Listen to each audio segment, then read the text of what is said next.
ಈ ಸೈಡ್ ಅದ ನೀವು ಆ ಸೈಡಿಗೆ ತೊಗೊಳಂತಿರಲ್ಲ ಅದಕ್ಕೆ ನಾನು ರನ್ನಿಂಗ್ ಯಾವ ಸೈಡ್ ಐತೆ ಆ ಸೈಡಿಗೆ ತೊಗೊಳತ್ತೀವಿ.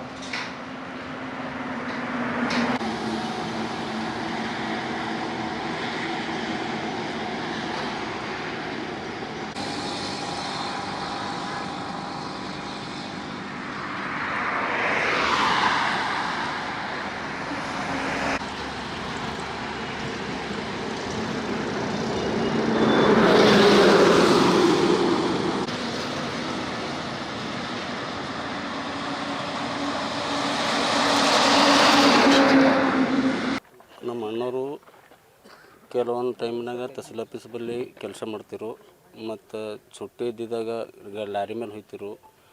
ಲಾರಿ ಮೇಲೆ ಹೋಗಿ ಅದು ಅಂತಂದ್ರೆ ಈ ಅನ್ಹುತ ಆಗ್ಯದ. ಈಗ ಅದು ಹೋಗ್ಲಕ್ಕೆ ಹೋಗಿ ಆಗ್ಯದ. ಅದಕ್ಕೆ ಅಸಲಿಗೆ ಅದೇ ಈಗ ದಾರ ಬಂದದು, ಅಡ್ಡ ದಾರ ಬಂದು ಏನದಂದ್ರೆ ಈಗ ಲಾರಿಗೆ ಹೋಗಿ ಇವರು ಇದು ಒಂದು ಇದಾಗಿ ಮೃತಪಟ್ಟರು ನಮ್ಮ ಅಣ್ಣವರು. ನನಗೆ ಅವ್ರು ಬಿದ್ದಿನ ಮ್ಯಾಗ ಫೋನ್ ಮಾಡಿರು, ಖರೆ ಫೋನ್ ಮಾಡಿ ಟ್ರೈ ಮಾಡಿರು.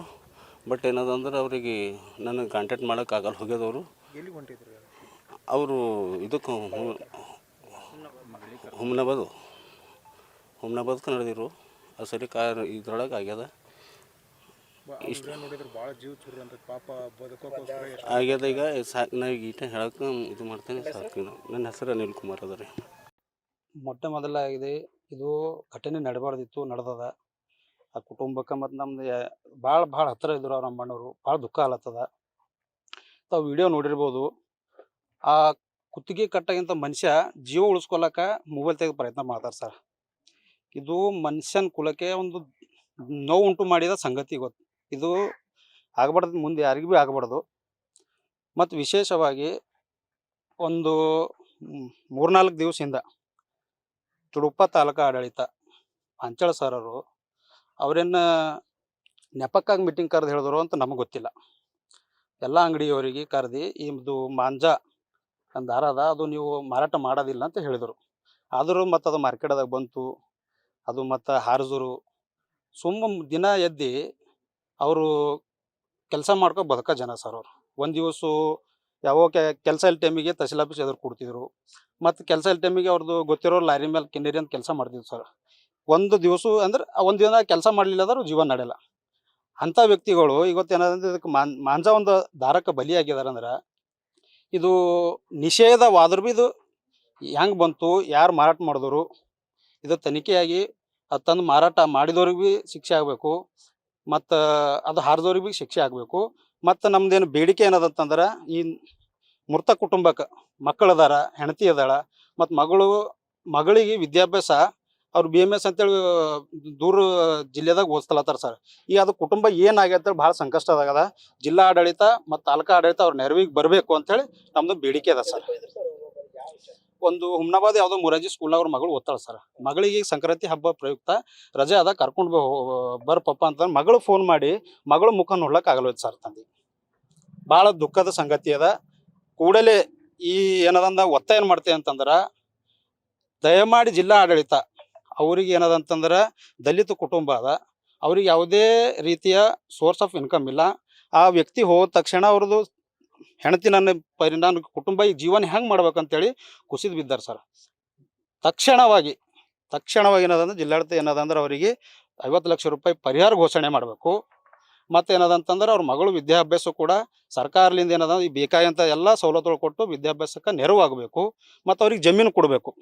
ಸರ್ ಈಗ ಮಾಂಜಾದಾರ ಮಾಡಬೇಡ್ರಿ ಅಂತಂದು ನಿಷೇಧ 2016 ಇದ್ರೂ ಕೂಡ ಇಲ್ಲಿವರೆಗೂ ಕದ್ದ ಮುಚ್ಚಿ ಮಾರಾಟ ಮಾಡ್ತಾರೆ. ಇನ್ನು ಎಷ್ಟು ಜೀವ ಇಂಥವು ಬಲಿ ಆಗ್ಬೇಕಂತ ಇದು ನನಗನ್ಸ್ಲತ್ತ ಸರ್. ಇದು ಎಲ್ಲರೂ ಅಧಿಕಾರಿಗಳು ಮತ್ತು ಎಲ್ಲರೂ ಕೈ ಹರಂತ ನಾ ನೇರವಾಗಿ ಆರೋಪ ಮಾಡ್ತೇವೆ ಸರ್. ಯಾಕಂದ್ರೆ ನೀವು ಬರೀ ಇವತ್ತು ಪಾಂಚಾಳ್ ಸರ್ಗೆ ನಾ ಇವಾಗೇ ಫೋನ್ ಮಾಡಿದೆ.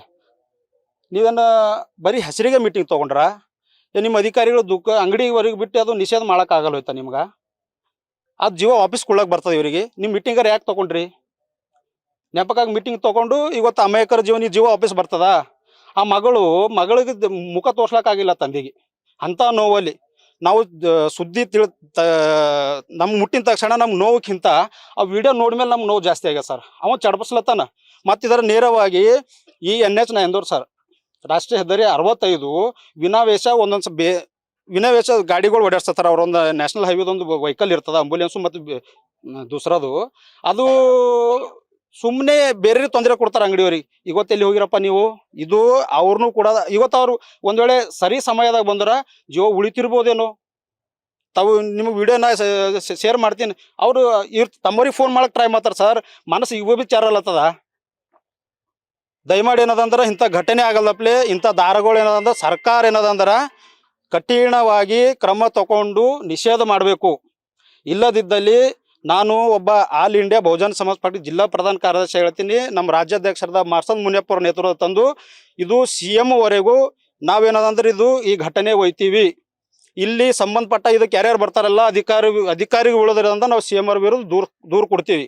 ಮತ್ತು ಒಂದು ವೇಳೆ ನೆರವಿಗೆ ಬರಲು ಹೋಯ್ತು ಜಿಲ್ಲಾ ಆಡಳಿತ, ಅವರಿಗೆ ಮತ್ತೊಂದು ಸಲ ಹೇಳ್ತೀನಿ ಈ ಮಾಧ್ಯಮದ ಮುಖಾಂತರ ಈ ಕುಟುಂಬಕ್ಕೆ 50 ಲಕ್ಷ ರೂಪಾಯಿ ಪರಿಹಾರ ಘೋಷಣೆ ಮಾಡಬೇಕು. ಮುಂದೆ ಹೋದಂಥ ಮಗಳಿಗೆ ಎಲ್ಲ ರೀತಿಯ ಸವಲತ್ತು ಕೊಟ್ಟು ಫ್ರೀಯಾಗಿ ಎಜುಕೇಷನ್ ಮುಗಿಸ್ಬೇಕು. ಮತ್ತು 5 ಎಕರೆ ಅವ್ರಿಗೆ ಜಮೀನು ಕೊಡ್ಬೇಕಂತೇಳಿ ನಾನು ನೇರವಾಗಿ ಜಿಲ್ಲಾ ಆಡಳಿತ ಸರ್ಕಾರಕ್ಕೆ ಏನಾದಂದ್ರೆ ಒತ್ತಾಯ ಮಾಡ್ತೀನಿ ಸರ್.